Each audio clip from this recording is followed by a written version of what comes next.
Exactly 20 minutes after 9 a.m. And of course, time for us to get our moment in current affairs. Lots of news, and lots of views coming straight to you from Keith and Casey Radio. Remember, our pillars are motivation, entertainment, spirituality, and current affairs.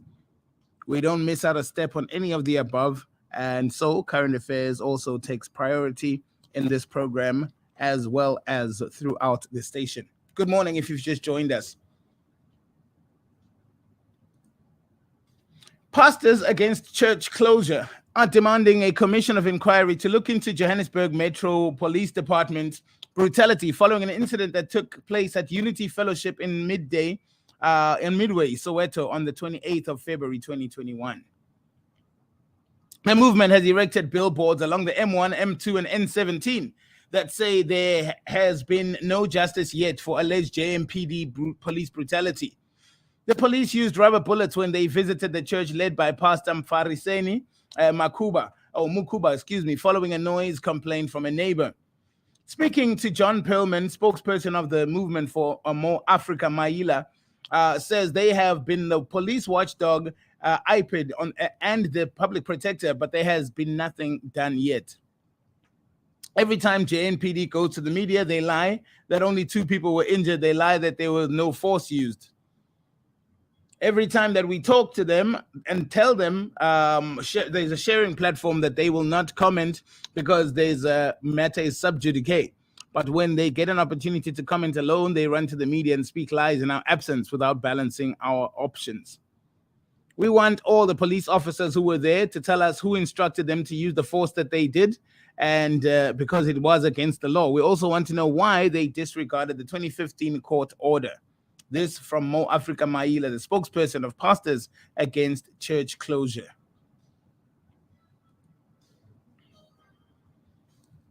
The state of disaster was officially prolonged on Tuesday in what is believed to be a last ever extension for the lockdown framework. Government is preparing to let the legislation lapse on the 15th of March 2022, but COGTA Minister Nkosazana Dlamini-Zuma has aired some of her minor concerns. Dlamini-Zuma's ministry said yesterday that the extension followed a special cabinet meeting held to determine the extent to which the management of the COVID-19 pandemic still requires the existence of a national state of disaster and legal framework to manage the virus outside the Disaster Management Act. But there are several niggles that have been raised by the senior officer or senior ANC figure.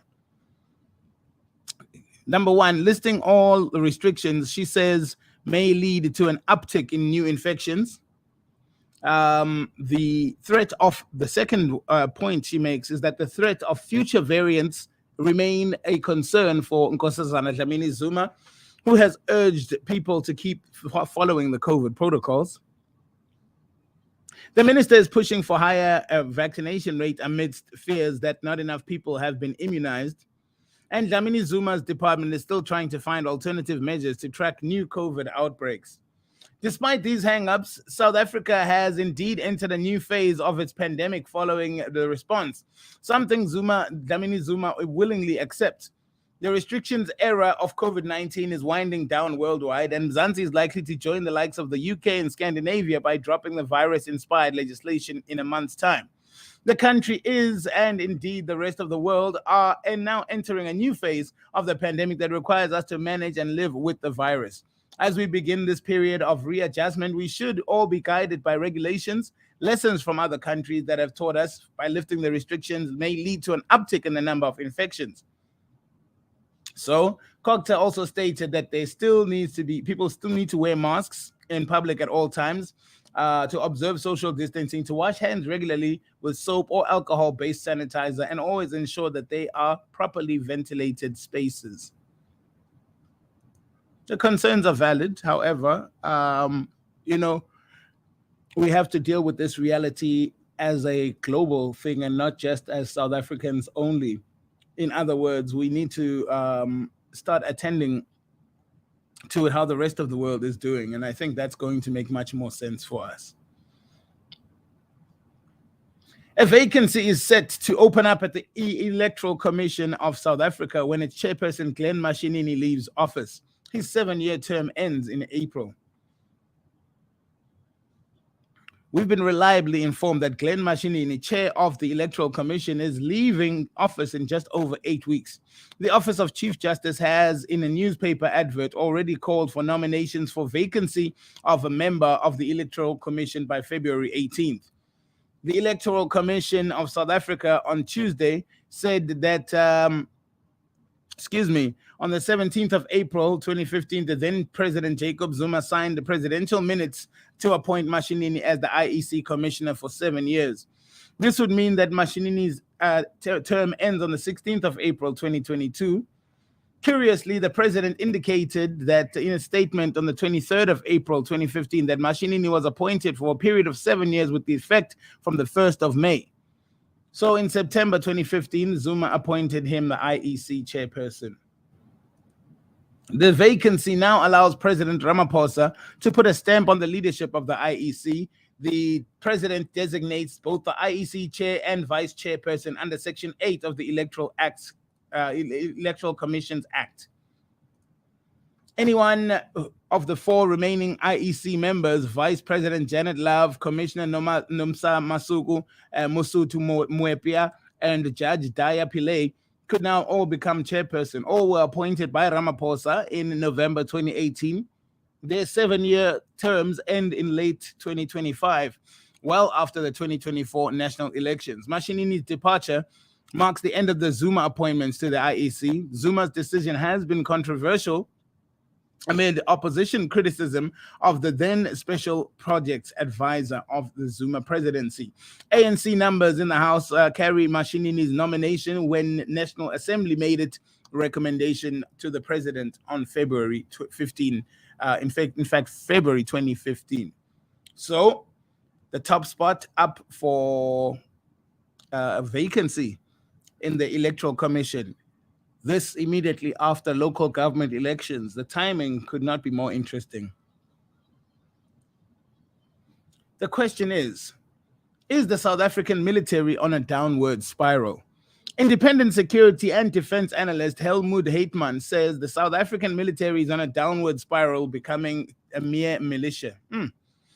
Speaking to Bongani Bingwa, Hayter says the militia means that the military has no heavy weapons and no serious capabilities.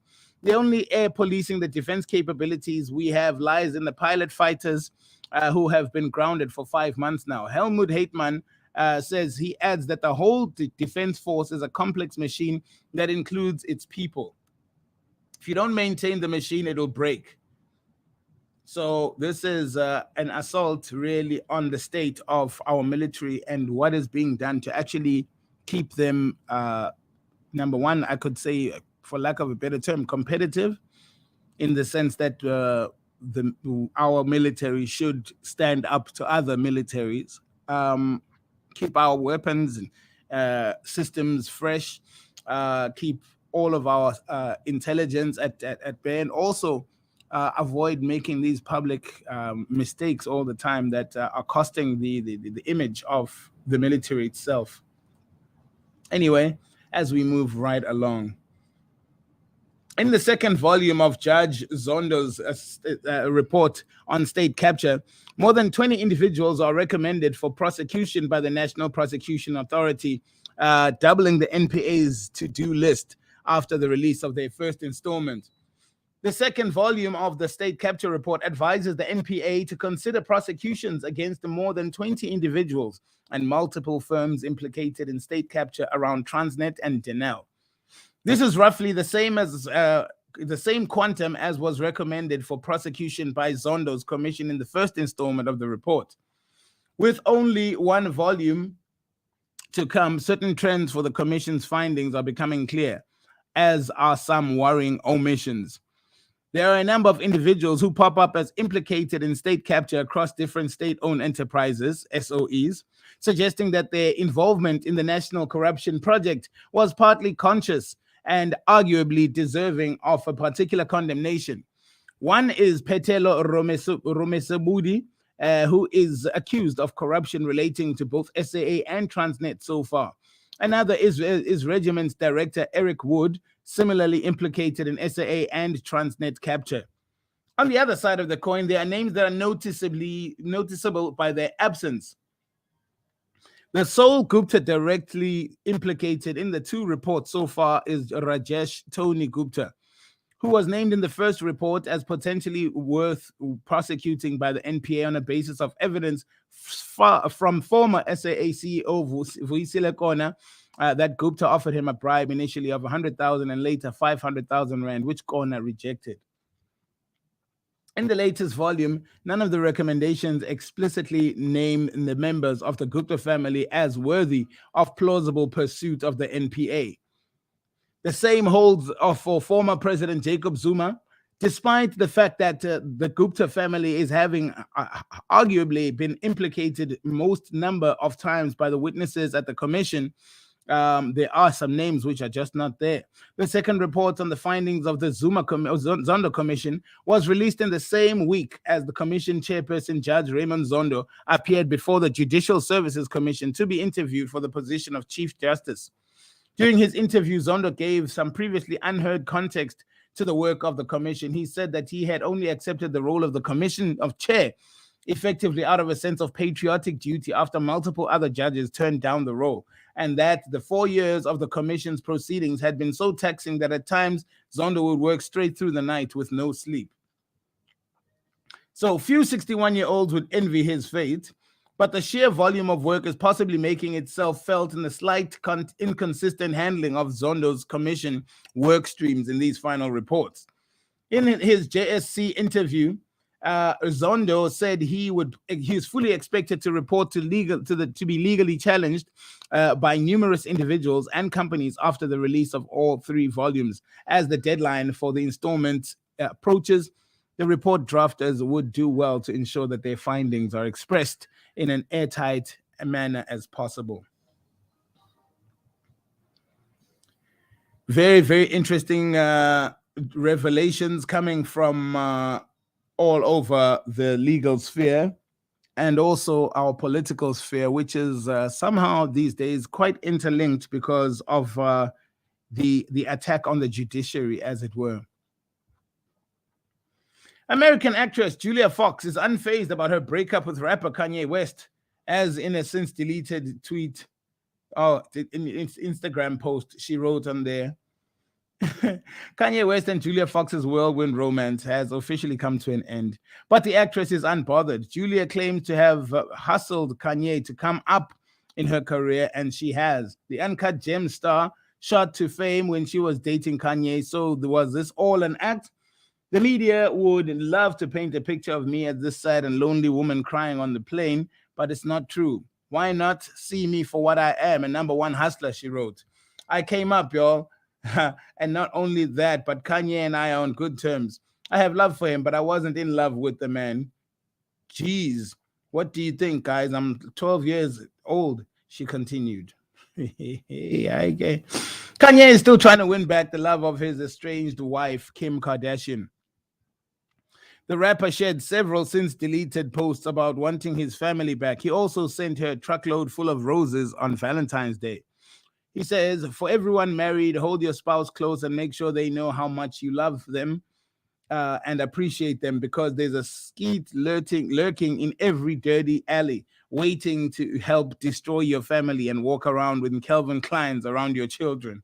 The gold digger hitmaker also shared screenshots of text between himself and Kim, but has since taken accountability. I've learned that using all caps makes people feel like I'm screaming at them. I'm working on my communication. I can benefit from a team of creative professionals, organizers, mobilizers, and community leaders, he wrote. Thanks, everybody, for supporting me. I know sharing screenshots was jarring and came off as harassing Kim. I take accountability. I'm still learning in real time. I don't have all the answers. To be a good leader is to be a good listener, he continued. How easy, my dude. How easy, my dude. Virginia Giuffre's lawyer is very pleased with the outcome of her sexual assault claim against Prince Andrew after it was announced a settlement has been agreed. It was confirmed in a letter for both parties' legal teams and submitted to the U.S. District Court on Tuesday that the pair had reached a settlement in principle, with the Duke of York agreeing to a substantial donation to Giuffre's charity in support of victims' rights, and one of Virginia's attorneys is now spoken out about the agreement. Sigrid McCauley, a partner at Bose Schiller Flexner, a managing partner at the firm that has from the beginning acted upon this belief that the law should be marshaled to bring the justice to the most vulnerable, says, I can say without hesitation that our representation of survivors upholds the tradition. I'm very pleased with the resolution of Virginia Jeffrey's litigation against Prince Andrew. Virginia accused convicted sex offender Jeffrey Epstein, who took his own life in August 2019, and his one-time girlfriend Ghislaine Maxwell of arranging and forcing her to have sex with the 61-year-old royal. Hey, Kosiam. Crazy, but yeah.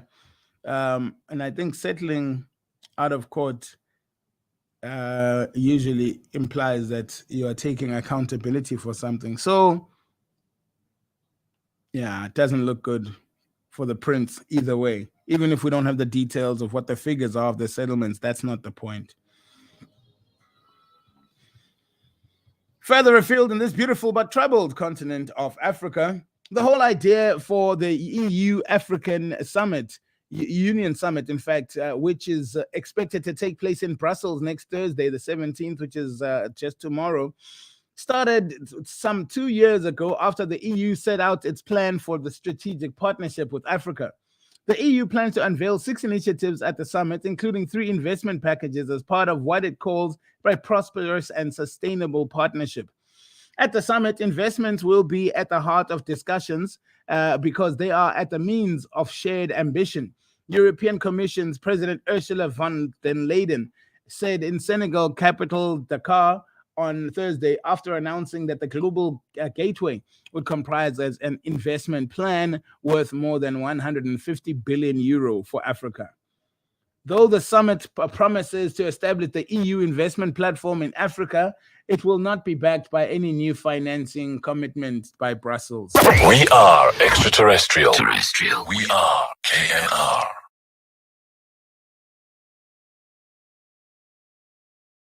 We are listening to the sound. Sound good together, huh? On KNR.